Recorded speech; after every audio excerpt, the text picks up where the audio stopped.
इस दुनिया के बुद्धिमान लोग, इस दुनिया के समझदार लोग संसारिक समझ से जीवते परमेश्वर की खोज कर रहे हैं और अपने हिसाब से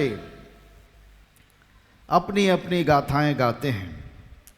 लेकिन परमेश्वर कहता है कि मैं अपने पुत्र यीशु मसीह के द्वारा इस जगत में प्रकट हो चुका हूं। आमीन। अब आपको ढूंढने की आवश्यकता नहीं, मैं खुद आ चुका हूं।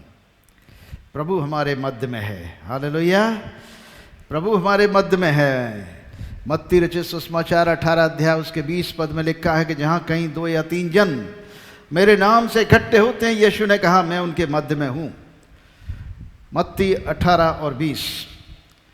लेकिन मैं हर उस घर में उपस्थित रहूंगा जहां 2 या 3 जन मेरे नाम से इकट्ठे होंगे। Hallelujah. What a great promise of the living God. कितना बड़ा वायदा है उस जीवते परमेश्वर का मेरे प्रियो। इस विश्वास के द्वारा हम जीते हैं और इसी विश्वास में हम जी रहे हैं। हमारा हृदय आज आनंद से भरा हुआ है कि हम उस प्रभु के साथ हैं जो जिंदा है, जिसने मौत पर जय पाई, जो हम सबके पापों श्रापों को अपनी देह पर उठाकर क्रूस पर चढ़ गया।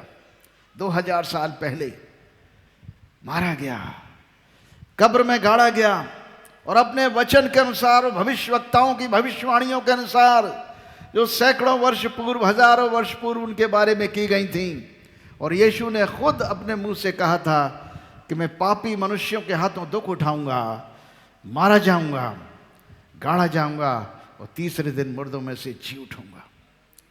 जानते हो, इतिहास में आज दर्ज है कि यीशु मसीह तीसरे दिन जी उठा था। हालेलुया।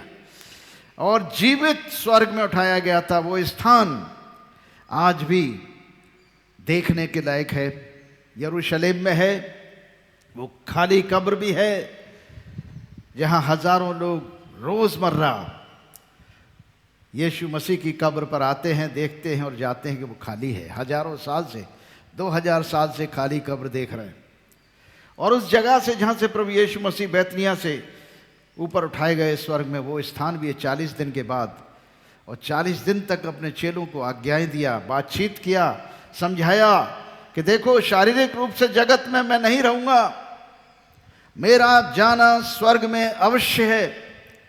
वो तुम्हारे लाभ के लिए है, क्योंकि यदि मैं नहीं जाऊंगा तो पवित्र आत्मा परमेश्वर जो मेरे नाम से तुम्हारे पास आएगा, वो एक और सहायक है तुम्हारे लिए, वो मेरे जाने तक नहीं आएगा, मुझे जाना ही पड़ेगा।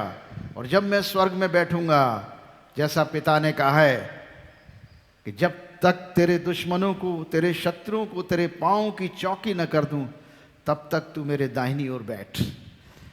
प्रभु यीशु मसीह आज पिता की दाहिनी ओर स्वर्ग में बैठे हैं। ये एक सच्चाई है, एक हकीकत है। और उनका आना पृथ्वी पर दोबारा निश्चित है। पूरा इस्राएल ऐतिहासिक रूप से मसीहा का इंतजार कर रहा है। मत्ती रचित सुसमाचार उसके 8 अध्याय में हम 2 घटनाओं के बारे में बात करेंगे जो 23 पद से लेकर 34 पद तक हैं। मत्ती रचित सुसमाचार उसके 8 अध्याय और उसके 23 पद से 34 पद तक 2 घटनाओं का जिक्र है। इसको हम कायदे से सुनेंगे। यीशु मसीह नाव पर चढ़े तो उनके चेले उनके पीछे हो लिए, और देखो, झील में एक बड़ा तूफान आया, नाव लहरों से ढकने लगी और यीशु सो रहे थे। तब चेलों ने उनके पास आकर जगाया और कहा, हे प्रभु, हमें बचा, हम नष्ट हुए जाते हैं। उसने उनसे कहा, हे अल्प विश्वासियों, क्यों डरते हो? तब उसने उठकर आंधी और पानी को डांटा और सब शांत हो गया। और वे अचंभा करके कहने लगे, ये कैसा मनुष्य है कि आंधी और पानी भी उसकी आज्ञा मानते हैं। ये मनुष्य आम मनुष्य नहीं है, ये कोई नबी नहीं है, ये कोई बंदा परमेश्वर का दास नहीं है, आम दास नहीं है, हम जैसा मनुष्य नहीं है। ये परमेश्वर का पुत्र है। ये स्वयं परमेश्वर है जो देह धारण करके पृथ्वी पर आया है और देह में रहकर हम मनुष्यों के मुक्ति और उद्धार का मार्ग बन गया है। जब चेलों ने मृत्यु के भय से और उस तूफानी पानी से और जल में आए हुए उस समुद्र में तूफान से, जिसके कारण उनके पानी का जहाज डूबा जा रहा था, यीशु को चिल्लाकर जगाया और कहा, हे प्रभु हमें बचा, हम नष्ट हुए जाते। आपकी जिंदगी में तूफान है, बीमारी है, रोग है, कंगाली है, बदहाली है, मुसीबतें हैं, सताव है, दुश्मनों आपको सता रहे हैं, लोग सता रहे हैं, परेशान हैं आप, बीमारियों से परेशान हैं, चिल्लाइए, कहिए, हे प्रभु हमें बचा, हे प्रभु यीशु हमें बचा। और वो प्रभु यीशु मसीह उठकर आपके तूफान को डांटेगा, आपके जीवन में आई हुई आंधी पानी को डांटेगा और वो शांत हो जाएगा। हालेलुया। यीशु के नाम से हम हर एक उस आंधी को जो आपकी जिंदगी में आज आई है, जिस आंधी और परेशानियों से आप गुजर रहे हैं, उस पानी और आंधी से आप निकल रहे हैं, हम यीशु मसीह के नाम से उस आंधी और पानी पर अधिकार लेकर प्रभु यीशु के नाम से डांटते हैं, रुक जाओ, थम जा, और आपके जीवन से हट जाए। प्रभु का आत्मा, पवित्र आत्मा पूरा नियंत्रण ले आपके जीवन में। यीशु का आत्मा आपके जीवन में नियंत्रण ले और शांति दे। रोग और बीमारियां आपके जीवन से दूर हट जाएं, अगर वो आंधी और तूफान के समान आपके जीवन पर आई हुई हैं। हम प्रभु यीशु को चिल्ला कर कहते हैं, हे प्रभु यीशु हमें बचा। ये मुसीबत यीशु डांटेगा और वो आपकी जिंदगी से हट जाएगी। ये जो आंधी और पानी, जो तूफान और मुसीबत आपकी जिंदगी में आते हैं, ये मनुष्यों की ओर से नहीं है। कोई मनुष्य आपका दुश्मन नहीं है। ये आत्मिक युद्ध है। मनुष्य शरीर में जरूर है परंतु आत्मा है। हम आत्मा हैं और मिट्टी के घर में रह रहे हैं, और आत्मा का युद्ध उन दुष्ट आत्माओं से है, उन अंधकार की सेनाओं से है जो आकाश में है और पृथ्वी पर विचरण भी करती हैं। और परमेश्वर तो पवित्र आत्मा है। वो पवित्र आत्मा हमारी रक्षा करता है, वो हमें बचाता है, हमारा युद्ध लड़ता है।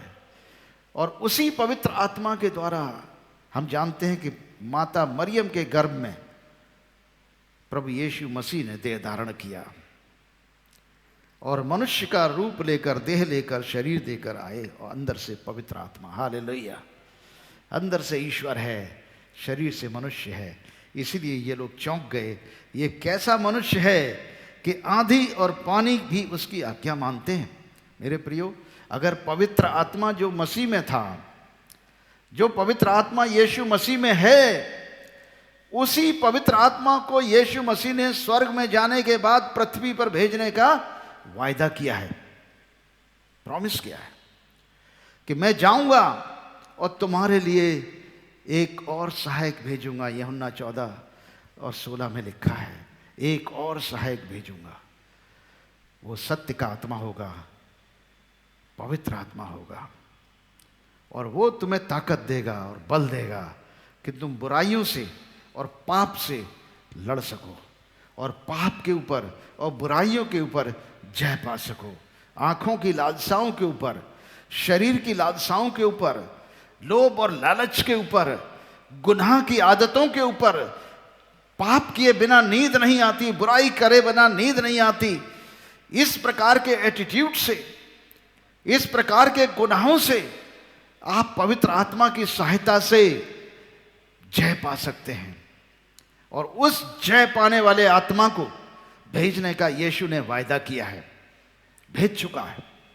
2000 साल पहले उसने पेंटिकॉस्ट के दिन प्रेरितों के काम 2 अध्याय में 120 चेले प्रार्थना कर रहे थे यीशु के जी उठने के बाद, और यीशु के स्वर्गारोहण के बाद पवित्र आत्मा उन पर उतरा, आंधी की तरह आया, सनसनाहट, तूफान की सनसनाहट के साथ, आग की लपटों के साथ, हर एक के सिर पर आग की जीभ के समान टिक गया, और लोग पवित्र आत्मा से भर गए, अन्य अन्य भाषाएं बोलने लगे। और प्रभु का वचन कहता है कि जब पवित्र आत्मा तुम पर आएगा तो तुम सामर्थ पाओगे, तुम सामर्थ पाओगे, और तुम मेरे गवाह ठहरोगे, यरूशलेम में, पूरे इस्राएल में, सामरिया और जूदिया में, और दुनिया के अंत तक तुम मेरे गवाह होगे, यानी दुनिया के छोर तक। परमेश्वर के गवाह बनना मनुष्य के बस का नहीं है। परमेश्वर का गवाह बनना मनुष्य का जो पवित्र आत्मा की सहायता से एक नया मनुष्य जब पैदा होता है, जब हम नए मनुष्य बन जाते हैं, नए सिरे से जन्म ले लेते हैं, तब हम परमेश्वर के बेटे और बेटियां बन जाते हैं। और यही बेटी है, यही परमेश्वर की बेटी है जो नए सिरे से जन्म ली है। पुरानी बातें बीत गई, सब कुछ नया हो गया है, मन फिरा लिया है, बुराई में जाने के लिए अब मन नहीं करता, बुरे काम की ओर ध्यान नहीं लगता, भली बातें सुनने का मन करता है, हर बुराई को त्याग दिया है, अब उनको दोबारा नहीं करना है, हर पाप को त्याग दिया है, अब दोबारा नहीं करना है। अब नया जीवन है, नई चाल है, और ये चाल ईश्वरीय चाल है, पवित्र चाल है। हमारी चाल पवित्र होनी चाहिए। नए जन्म और परमेश्वर के पुत्र यीशु के द्वारा जब नया जन्म हम प्राप्त कर लेते हैं तो हमारी चाल पवित्र होगी और यीशु मसीह के समान होगी। आमीन। और जब जिस पवित्र आत्मा को, जो पवित्र आत्मा यीशु में था, आंधी को, तूफान को थामने वाला पवित्र आत्मा, जब वो आपके अंदर आ गया तो आप भी वही काम करोगे जो यीशु मसीह 2000 साल पहले कर रहे थे। हालेलुया। और ये वायदा यीशु का है, मेरा नहीं है। यूहन्ना के 14 अध्याय और उसके 12 पद से लिखा है, जो मुझ पर विश्वास करता है वो काम जो मैं करता हूं वो भी करेगा, वरन इनसे भी बड़े बड़े काम करेगा, क्योंकि मैं पिता के पास जाता हूं, ताकि जो कुछ तुम मेरे नाम से मांगो मैं उसे करूं, ताकि पुत्र के द्वारा पिता की महिमा हो। मेरे प्रियो, पवित्र आत्मा पाकर आप वही काम कर सकते हो जो प्रभु यीशु मसीह 2000 साल पहले कर रहे थे, क्योंकि अब आप वो गुनहगार और गिरे हुए मनुष्य नहीं रह गए। आपने मन फिराया, बुरी चाल छोड़ दी, भले काम करने का प्रण किया और परमेश्वर से सहायता मांगी है कि हे पिता, यीशु मसीह के नाम से पवित्र आत्मा मुझे भी दे। और जब पवित्र आत्मा आप पर आ गया तो आप नए मनुष्य बन गए, आप नई सामर्थ्य प्राप्त कर लिए, आप वो पुराने मनुष्य नहीं रह गए, पुराने मनुष्य नहीं रह गए। अब आप परमेश्वर की संतानें हो। और प्रभु यीशु मसीह ने कहा लूका के 10 अध्याय और उसके 19 पद में, मैंने शैतान को बिजली के समान स्वर्ग से गिरता हुआ देखा। और उसके बाद कहा, जाओ, मैंने तुम्हें सांपों और बिच्छुओं को रौंदने का और शत्रु की सारी सामर्थ पे अधिकार दिया है, किसी भी वस्तु से तुम्हारी हानि न होगी।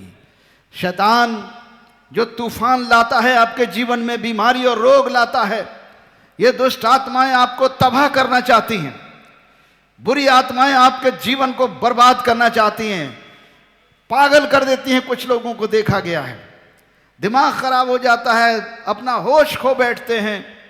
ये सारी दुष्ट आत्माएं शारीरिक रोग पैदा करती हैं, शरीर में इंजरी कर देती हैं, ऑर्गन्स में इंजरी कर देती हैं। हमारे किराए पर आया हुआ कोई जब किराए पर मकान लेता है तो मकान की चिंता नहीं करता है जितना मकान मालिक को अपने मकान की चिंता रहती है।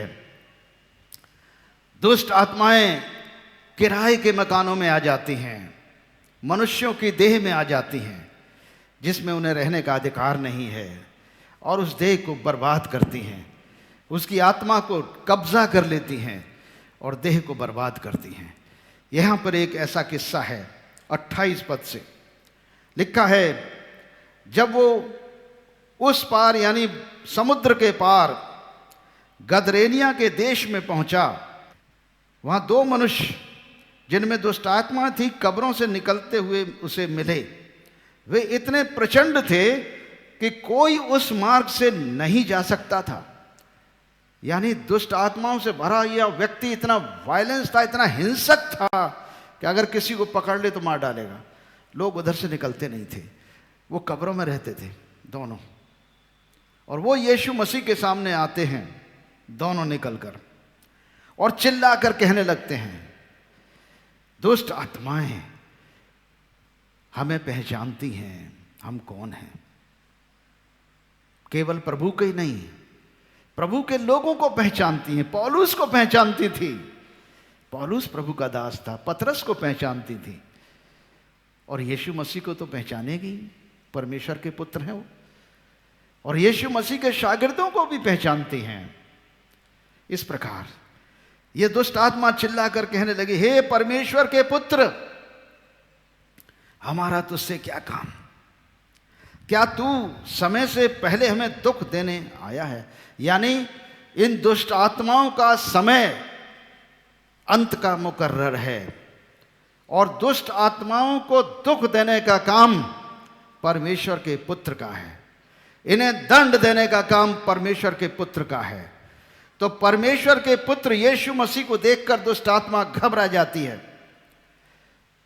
उनके ऊपर अटैक नहीं कर रही है जैसा कि आम आदमी के ऊपर आक्रमण कर बैठते हैं वो जो दुष्ट आत्माओं से भरे हुए लोग हैं जो कब्रों में रह रहे हैं। पर यीशु मसीह के सामने घुटने टेक देते हैं और कहते हैं, हे परमेश्वर के पुत्र, तू समय से पहले हमें क्यों दुख देने आया है? वो सोच रहे थे कि दुनिया का अंत आ गया, अभी तो समय नहीं हुआ है, लेकिन इतनी जल्दी ये क्यों हमें दुख दे रहे हैं? यीशु उसको निकाल रहे थे उसमें से। दुष्ट आत्माओं ने, कुछ दूर सुअरों का एक झुंड चल रहा था। दुष्ट आत्माओं ने कहा कि हमें इस इलाके से बाहर मत निकालिए, यदि आप हमें निकालते हैं तो हमें सुअरों के झुंड में भेज दें। यीशु ने कहा जाओ, और वो निकलकर सुअरों में बैठ गई। और देखो क्या हुआ, सारा झुंड कड़ाड़े पर से झपट कर पानी में जा पड़ा और डूब मरा। उनके चरवाहे भागे और नगर में जाकर ये सब बातें और जिनमें दुष्ट आत्माएं थीं उनका हाल कह सुनाया। तब सारे नगर के लोग यीशु से भेंट करने को निकल आए और उसे देखकर विनती करने लगे, हमारी सीमा से बाहर चला जा। यीशु ने कौन सा गलत काम कर दिया था? उस देश के लोगों के विरुद्ध यीशु ने कौन सा खराब काम कर दिया था जिसके लिए वहां के लोग इतने भयभीत हो गए, यीशु से कहने लगे हमारी सीमा से बाहर निकल जा। आज भी जब यीशु मसीह के नाम से आश्चर्य कर्म होते हैं, दुष्ट आत्माएं निकलती हैं, बीमार चंगे होते हैं, जन्म के अंधों की आंखें जब खुलती हैं, लोग चकरा जाते हैं, घबरा जाते हैं, कहते हैं यहां मत आओ भाई, हमारे यहां, हमारे इलाके में मत आइए, हमको डर लगता है, हम भयभीत हैं।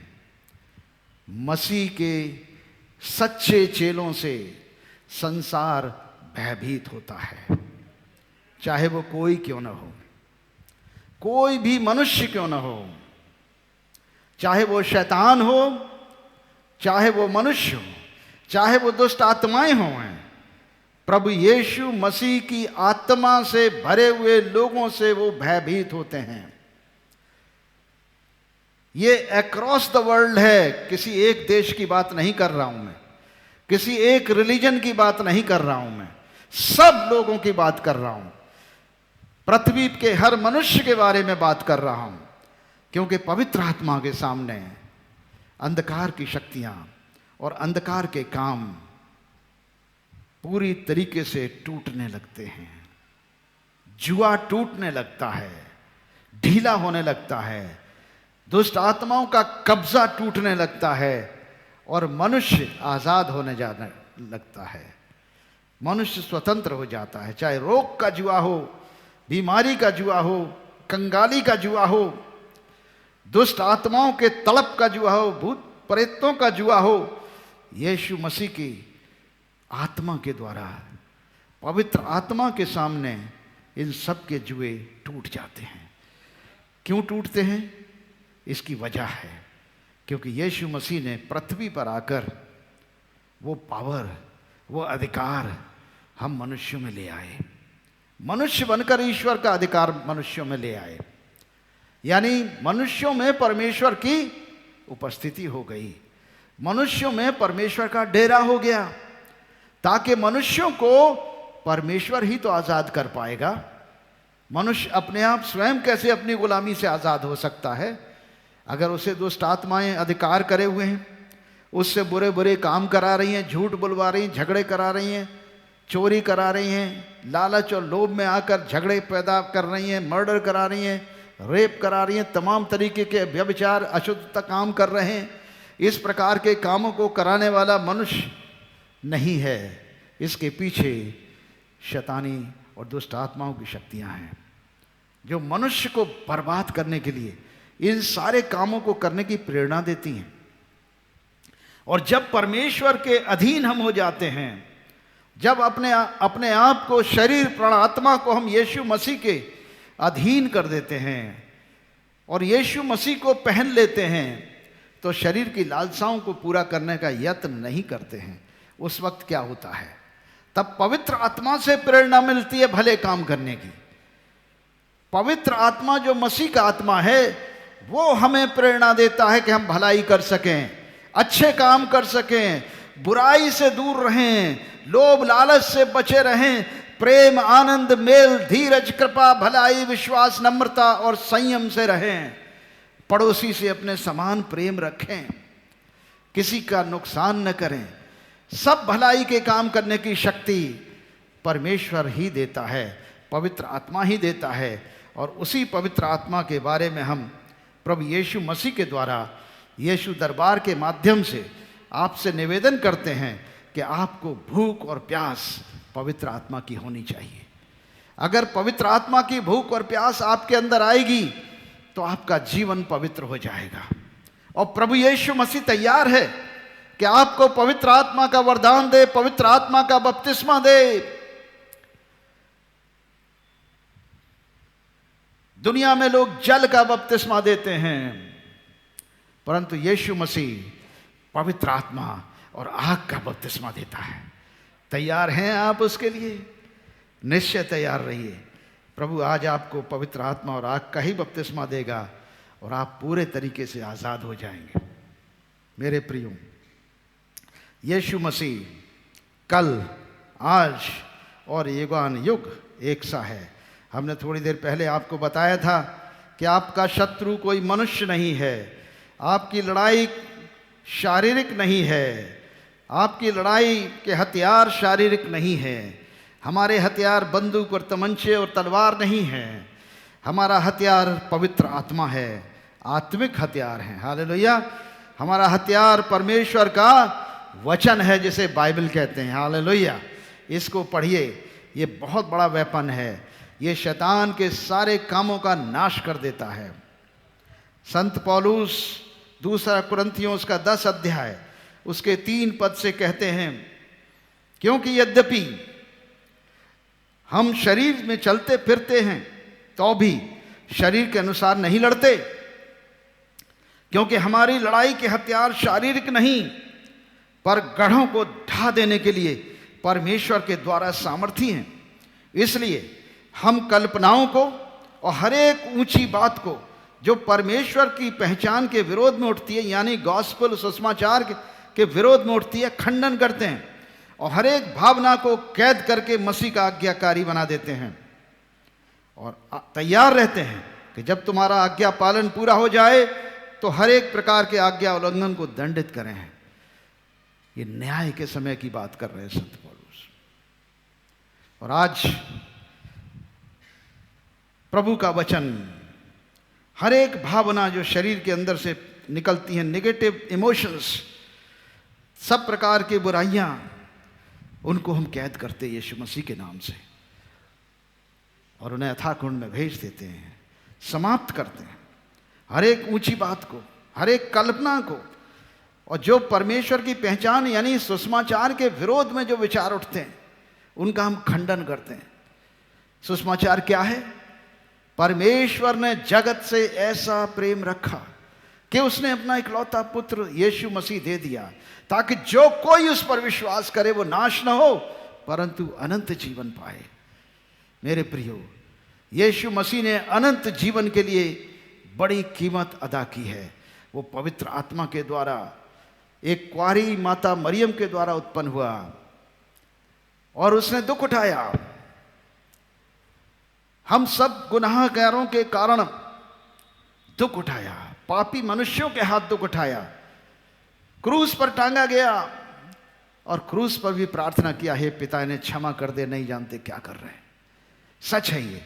आज भी प्रभु यीशु मसीह अच्छी तरह जानते हैं जो मनुष्य विरोध कर रहा है सुसमाचार का, मुक्ति का और उद्धार का और सत्य के समाचार का और पवित्र कार्यों का, वो मनुष्य जानता नहीं वो क्या कर रहा है।